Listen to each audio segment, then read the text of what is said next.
Welcome to Just the Fit. Sometimes on Mythic Muscle, I'll use specific verbiage or talk about modalities that not everyone knows. And maybe you do know of them, but you'd like to understand them just a bit more intimately. Here's to you. On Just the Fit, I'll be focusing on the fitness part of Fitness and Folklore. These episodes are a little bit more pragmatic in nature, and if I do my job well, you'll come away with a greater understanding. If you're looking for some myth, this totally isn't for you, but Just the Myth, the sibling to this series, definitely is. Of course, if you need a bit of both, Mythic Muscle's still there waiting for you. And hey, if you're not interested in fitness at all and you're still listening to support me, you've got a very, very special place in my heart. Thank you. If you want to support me further, you can find me on nearly every social media platform. Patreon, my preferred platform, TikTok, X, formerly Twitter, YouTube, Podbean, Spotify, and Instagram by searching for Mythic Muscle Podcast and looking for the helmet crossed with the barbell and the microphone. Without further ado, here's Just the Fit Episode 6, Exercise Selection. So you've gotten to the point in your training career where you're able to really assess your goals and weak points. Great! Feels good to have some sort of objective standard for yourself that you created by yourself. Now that you're here, everything gets a lot harder. Far more gratifying, but a lot harder. If you're anything like me, you fell into the trap of following random cookie-cutter programs without any real substance. It's a sort of staple of being a young lifter. Those cookie-cutter programs that get produced en masse are actually not the worst thing in the world. I can't completely dunk on them because, hey, they get a lot of people moving, and typically they're just the right amount of too easy that people develop discipline from them. But not too easy that they're just terribly ineffective. But what I absolutely can dunk on is their ability to build you anything more than a foundation. It just won't happen. You can go online and look at hundreds, if not thousands of training programs and be very selective, but if you're at that point that I described above, it's not changing anything. It's a fundamental flaw in how these programs are built. They're very difficult to actually tailor to one's own physique, yet they appear as if they're highly malleable. The sibling of mass-produced training program is the influencer-produced training program, which, credit where credit's due, I've seen a score of influencers over the years who are actually worth their salt. I've spent countless hours running through all the fitness channels. Some are bogus, some aren't, and once you find that pattern, you'll never be able to unsee it. The biggest issue with these influencer-produced training programs is that often they're still too general. An example of this, you'll commonly hear influencers stating that you must overhead press for big shoulders, or that you can't grow a big chest without benching. I'm a non-responder to the overhead press. I saw no size increase in my shoulders moving from a 75-pound for 1 barbell overhead press to a 185-pound for 5 barbell overhead press. Surely it was a form issue then. I never got injured, always felt my shoulders, frequently recorded my sets, and dialed in my technique to the teeth. Very little shoulder growth. Not none, but very minimal. Lots of strength, but that wasn't the goal. The goal was I wanted to be incapable of fitting into a size medium shirt. Overhead pressing wasn't going to get me there. But one of these programs I followed, which claimed to be specifically for optimizing shoulder size, had overhead pressing as a staple. Now, anecdote aside, I think you can follow what I'm getting at here. Any training program you find online, mine included, won't take you to the next level of training inherently. They're very useful at the start when you have no clue what you're doing. Once you enter that intermediate stage, though, they very quickly taper off in their effectiveness. Unless you do what I'm about to suggest. Mess with them.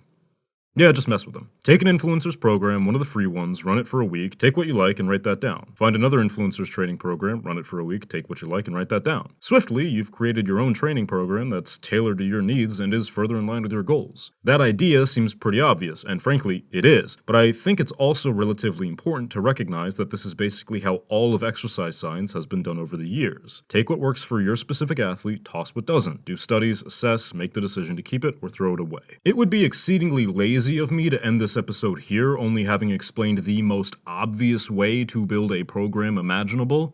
I'm not going to do that. Everything before this point was a preamble, because what I really want to talk about is how to properly pick exercises. Exercise selection is a ridiculously paradoxical topic online. You have hundreds of videos demonstrating weird new exercises like a plate press or a V-bar Smith machine bench press. None of these make any biomechanical sense. Both of them are completely and utterly useless, but they get millions of views. So in one camp, you have people making new exercises up, suggesting to you that you must do these exercises to build muscle, and then in the other camp, you have complete silence.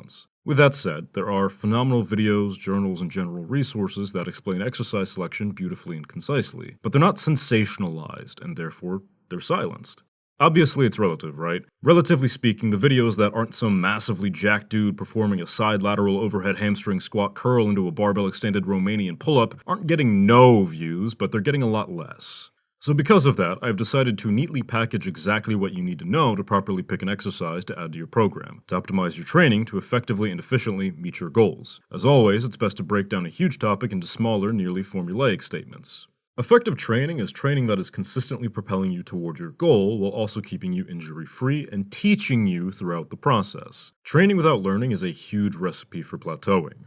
So, we've set our goal. Let's say it's to build strength in the deadlift. We know we need to pick a few exercises that have carryover, I hate that term but it's applicable here, to the deadlift. We look at the primary movers in the deadlift being the lower back, glutes, hamstrings, and mid-back. Great, so we need exercises that target those muscle groups. Luckily, there's no shortage of exercises that demolish the posterior chain. That's step 1 and 2 of engaging in proper exercise selection, knowing the goal and understanding the need. Goal, big deadlift. Need, strong posterior chain. Step 3 is going to be the harder part. What exercises are out there that A, won't fatigue your central nervous system so heavily that you won't be able to perform the actual exercise you're attempting to build, and B, are fatiguing enough that the body reacts through growth. For a lot of people, this is a trial by fire.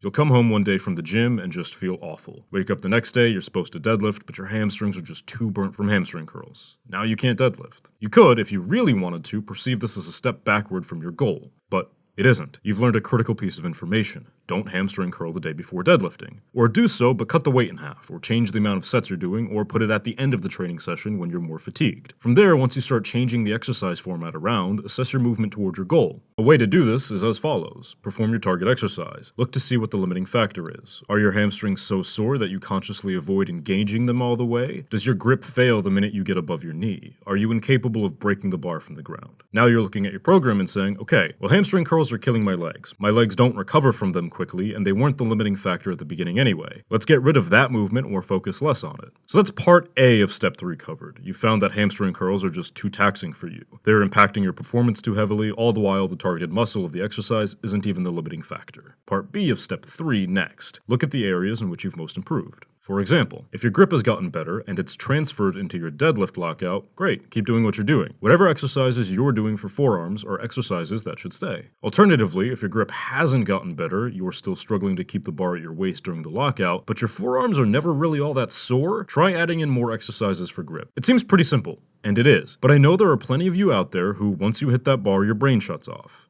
I was there. I was the same way for a long time. Step 3 is basically looking at what's important, what's working, what's doing too much, what you're lacking, and what needs to be done to make up for the slack. Step 4 I've touched on a little bit, but just to hammer it home, ensure the exercise is actually something you respond to. In the example earlier, I talked about overhead press and how it didn't develop much in the way of size for me, but my strength skyrocketed. Some people will be the exact opposite. That's totally okay. But if you've been doing an exercise for a while and you're not getting the results you want from it, it might be time to swap it out, even if some scientist told you it elicits the highest muscle activation. Everyone has individual leverages, muscle bellies, and dominant muscle groups. There's no one size fits all in the gym. Last step, actually picking the exercises. So you've got the fundamentals covered. An exercise needs to have a good stimulus to fatigue ratio, needs to be something that works specifically for you, needs to be tested and quantifiably is getting you closer to your goal. That's a lot, I get it. But our time in the gym is relatively fleeting, and I'm sure you want to make the most of it. Pretty daunting, you really only get the one chance every day to get the work in, and once you've started, you can't really go back and fix it during the session.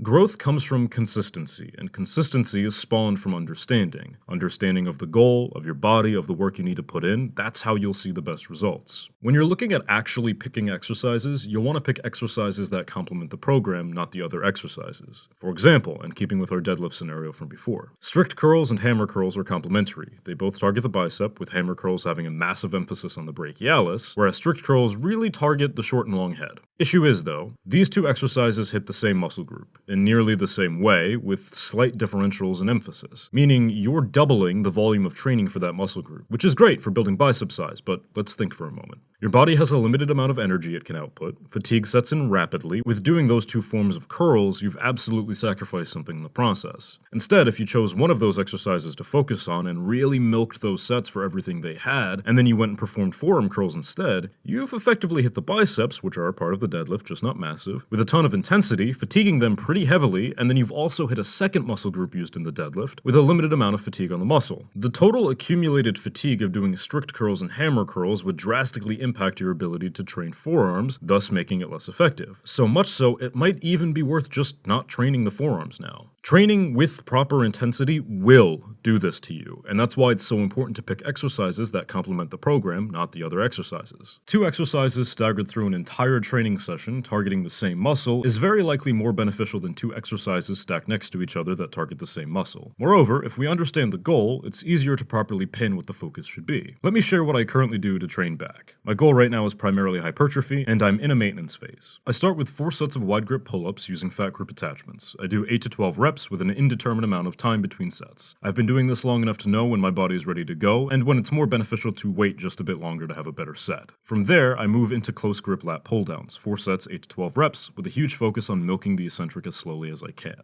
Afterward, I'll pick a row and do 4 sets of 12 to 15 reps. Sometimes for fun, I'll just do a really heavy set of 5. Yes, it's contrary to my goal of accumulating massive amounts of back hypertrophy, but it's fun. And that's what keeps me consistent. Also, I pick a row for variety, but I also pick from a series of rows I know work for my body, and I don't really deviate from those rows. For example, I'm a huge proponent of croc rows. Discovered them in college, and maybe it's just psychological conditioning from hearing the slamming of a really big dumbbell onto the gym floor. Who knows? At the end, I'll pick a cable exercise for back. Very likely, these are going to be seated cable rows. Here's why. In my experience, I've found that ending on cable work really helps eke out the last little bit of hypertrophy without fatiguing myself too heavily. I can drop the weight a ton, relax the intensity a bit, and focus with everything I have on the mind-muscle connection. A full set of cable rows at the end of a session will take me a minute or more to complete. I typically do 12 to 15 reps, and I don't count how slow they are or anything. It's completely guided by feeling. That's my typical back training. I've been getting results, been getting stronger, and haven't been so fatigued that I can't do anything. I pick those first 2 exercises because I've seen the most results from them, and the last 2 are experimental. Maybe I could get more hypertrophy from doing a very specific set of exercises, but I understand my goal. Hypertrophy, yes, but I'm in a maintenance phase. The real goal here is to keep what I have and set myself up to build more in the future. To do so requires experimentation. The absolute last part of the formula, it really goes without saying, but don't pick an exercise that hurts or that you feel you're going to get injured doing. Ask yourself what the point is. Either way, if you can understand the concept of exercise selection, you're halfway to building your own program, and that's where you'll see the most results. With that, I have been your host, Benjamin Cloud. This has been Just the Fit on the Mythic Muscle Podcast. Thank you so much for listening. Have a killer day, a phenomenal lift, or, if it's a rest day, go find a new fixation. I can highly recommend Warhammer 40k, just don't get into minis. That shit gets so expensive. Take care, folks. Please consider supporting me on Patreon. For only $3 a month, you get Discord access, and you buy me a protein bar. $5 a month gets you Discord access with special colors and emotes, blooper reels, a shout out for me, and transcripts of each episode. $10 a month gets you all of that noise, a vote in our monthly poll, a personalized 10-second clip of whatever you want me to say, and every dollar spent at that tier goes right back into the podcast so that I might bring you a better listening experience. Follow my socials. You can find me on pretty much every platform by searching for Mythic Muscle Podcast and looking for the helmet crossed with the barbell and the microphone. If you made it this far, you're my favorite type of human. I hope you have a wonderful day, a fantastic lift, or if it's a rest day, you get some quality relaxation time. Thank you.